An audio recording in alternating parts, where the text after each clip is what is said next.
What's cracking, everybody? Welcome back to the channel. New video. This morning I watched the video. It popped up on my feed last night. I was busy doing other things, and so this morning, before I even got out of bed, I watched it. And it was a video by Sonny Boy from the Streets Ain't Loyal show here on YouTube. Go and check it out. Check out his video. Check out his channel. Give him a subscribe.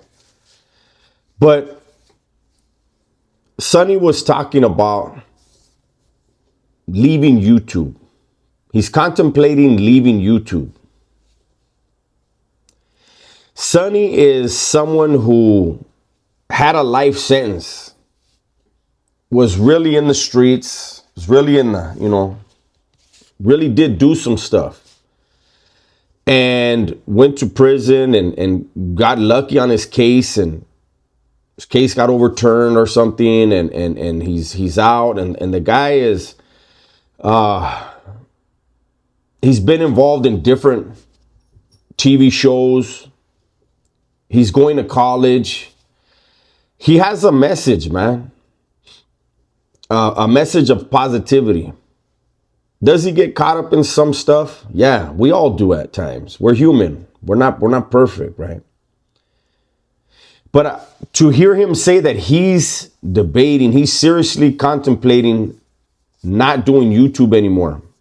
And then at the very end, I heard the kind of a sigh of frustration as he cut off the video. And it made me think about, Gunnar and I did a live the other day. And we asked the question, who is raising this generation, right?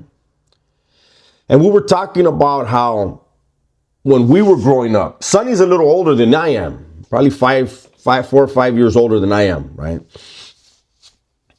And we grew up in an era in the 80s, 90s, where things were pretty damn dangerous. And even then, we had older homies that were willing to pull us by the ear and talk to us. Hey, Holmes, look, this, and that. And they would give you some type of schooling. And in the live, we were talking about how it seems like nowadays these youngsters don't have that.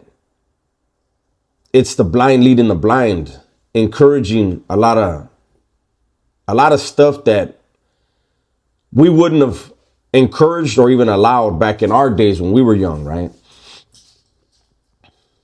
And so when I look at the landscape of YouTube,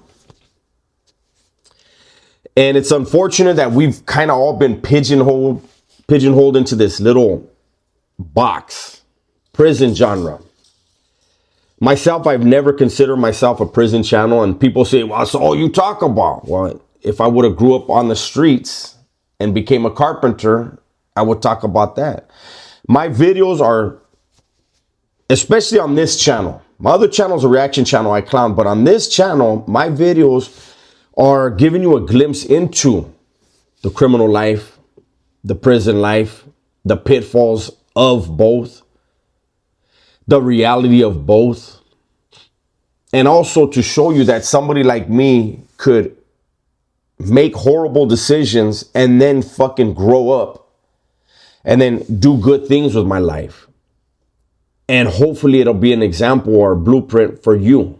You can cut out the prison part and just focus on you and not worry about what other people think, not worry about what other people will say. Just worry about you and your family, right?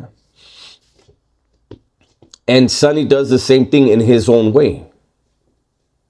Several of us do that same thing in our own way. And so I was thinking about it. Like I was just saying, I was looking at the landscape of it all, right? And what's clear to me is this. The guys on YouTube,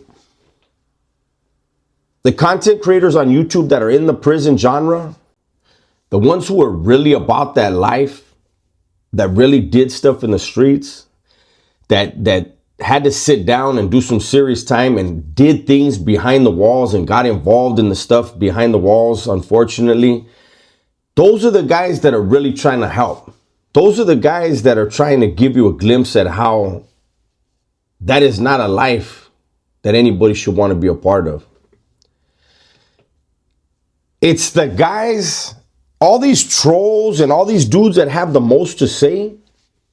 If you look at them, you look at their background, these dudes were never a factor on the streets, never a factor in their neighborhoods, never a factor behind the walls. And instead of giving that story, because that could be a motivational story, the fact that they ran around on the fringes and that they were able to change their lives and they make content now, that would be a great story. But instead, they poke at people like Sonny. They poke at people like me and Gunner. Sonny, myself, and Gunner made the worst decision and took a life. And here we are trying to help people. And we have all these trolls bringing all this toxic energy all the time. And it's funny how they're the ones. And then there's also one that's a cop. He's a paid informant, right? And none of these guys live the life. And they're the ones that are always talking about someone's prison status.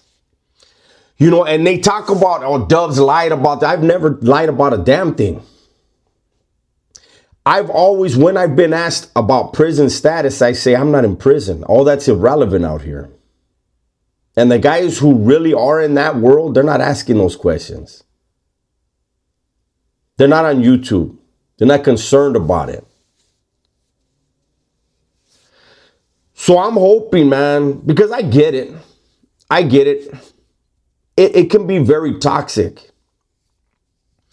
But my advice to Sonny and anyone else who is being trolled and, you know, and is getting a little bit of that toxicity in their life because of it, just tap the 3 dots. There's a 3 dot on the channel. When it pops up on your feed, you tap the 3 dots and then put, don't show me this channel anymore, or don't show me that, or not interested. Either one.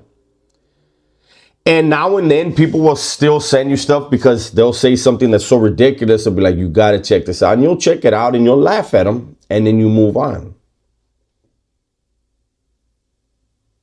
It's unfortunate that so many people like toxicity. But I tell you what, I get way, way, way more love than hate.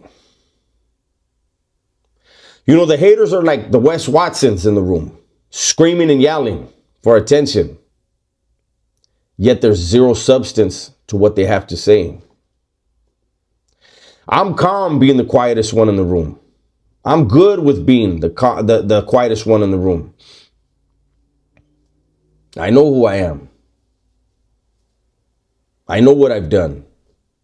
I know that no matter what anybody says or thinks about me has no bearing on who I am and what I do.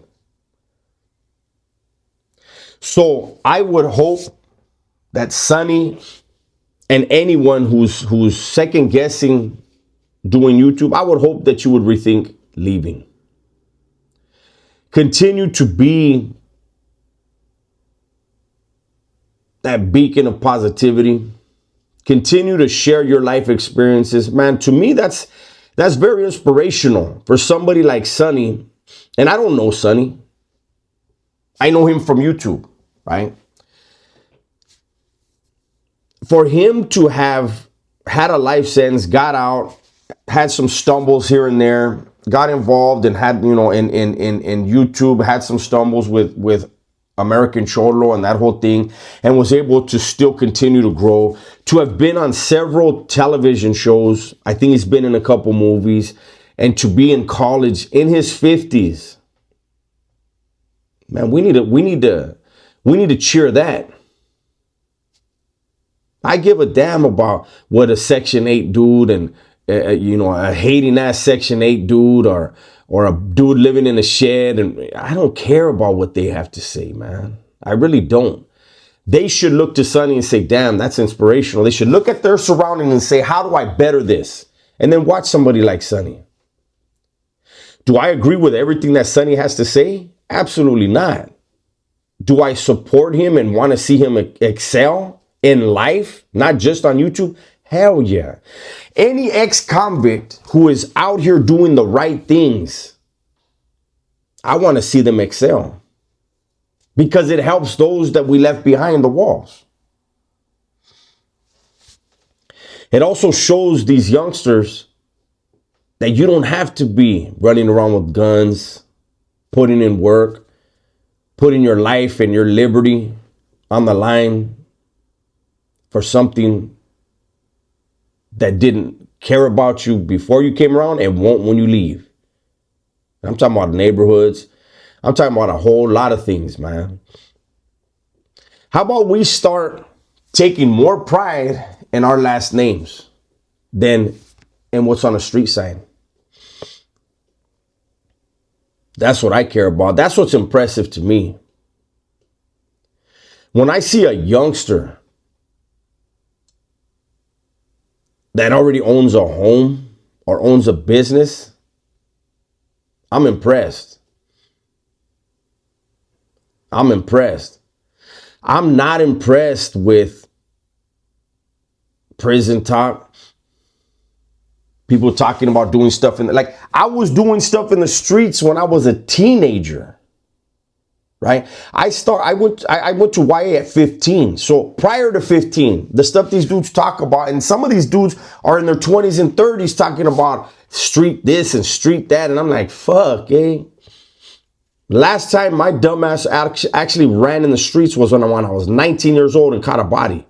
19, I was still a teenager.